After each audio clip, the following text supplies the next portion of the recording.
Okay, the film started too quickly. I'm here chewing on a biscotti. Sorry about that. Love these biscottis. My bride and I used to have them every morning with our coffee. Um, anyway, okay, we're back again, and hopefully the video will work this time. This is my fourth try on it. I don't know what's going on. Um, so you've done a pre-writing and rough draft, and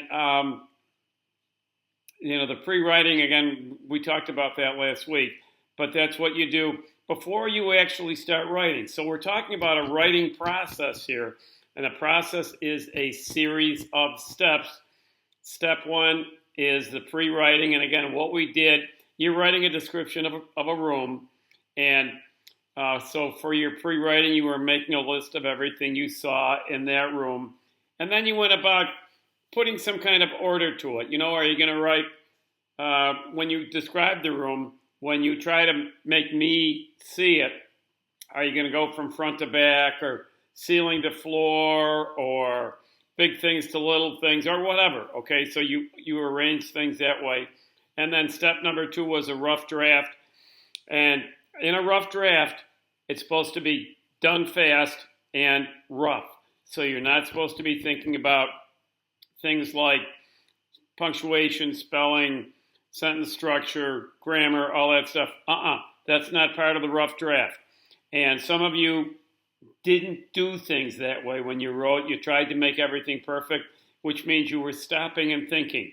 When you write a rough draft, you're not supposed to stop and think. The idea is get something down quickly while your mind is still flowing in that direction. You get critical a little later, but not in that rough draft. Okay? So you have that done, and now we're going on to the step number three in the writing process. And step number three is first revision. Notice first, okay? There's more than one, but that's all right. We'll get through that. Again, we're doing everything in very specific steps, so you're pretty much concentrating on one area at a time. So how do we do a first revision from your rough draft? You read through your rough draft and you ask yourself some questions.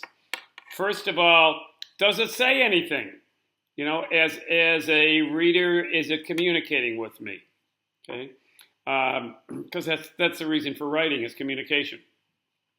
Secondly, are there specifics? Don't just give me a vague generality of what this room looks like or whatever your topic is. We don't want vague generalities. We want specifics. And so 2 and 3, we want details on those specifics so that you really make it very clear what you're talking about. Fourth, is it logical? Are the things that you're talking about in an order that somebody can follow and make sense of? So what you put at the beginning, is that something that belongs at the beginning because nothing would come before it?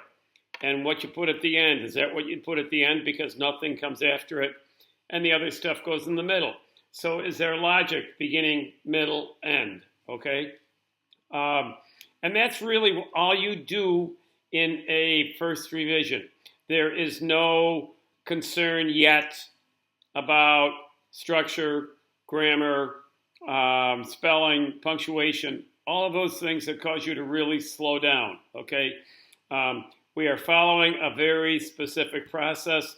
You have to follow my process because I'm trying to help you, make you a better writer, and this is how you do it. I've been doing this a long time, and I've seen a lot of really good results, okay? So do it my way. Okay, if you're stopping and thinking about what you're writing, then you're not doing it right. That'll come with the next step, but not yet, okay? So step 1, 2, and 3, you're really not stopping and thinking too much about it other than the logic part that I said, okay? So make sure that you're doing things that way. If you want to get in touch with me for anything, you have my email, you have my text. If you send me an email, make sure you label it Trocaire English or English Composition, something like that. Otherwise, I get probably 150 emails a day, and I just delete unless something in the subject heading catches my eye, And if you put English composition, then it'll catch my eye.